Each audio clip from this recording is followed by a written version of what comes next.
This is insanity. We have weapons release authority to launch our GVIs.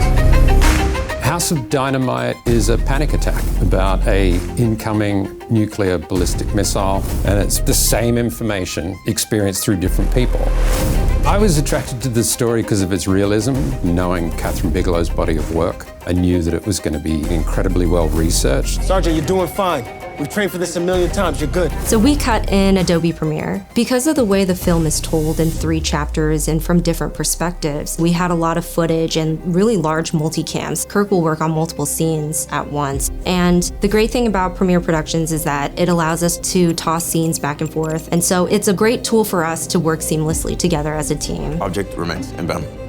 We're in multiple locations giving the same information, and sometimes the first time you meet a character it's just through telephone, and the second time you meet them you're in the flesh. As Mr. Barrington suggested earlier, they are simply and innocently responding to our posture. And Kathryn's covered all of it from start to finish in every place, so there was a lot of footage and a lot of cameras. A great example of that is when the countdown happens in chapter 1, and there was maybe 20 faces I could go to exploit that. And I said to Jennifer Chung, the first assistant, just give me every possible place I can go to for any scene I'm in. I imagine that was extraordinarily difficult. It was a challenge organizationally.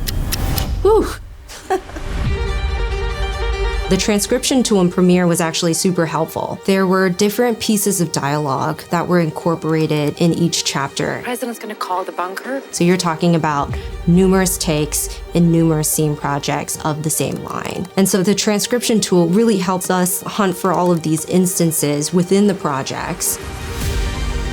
It was a learning process of what was helpful to experience again. All of the prep work that we did to organize everything really helped Kathryn and Kirk focus on the story. This is reality. 6 minutes to impact. It was a thriller, and I love working on thrillers. Kathryn is a wonderful person to work with. She gets the best out of you. 1 minute to intercept.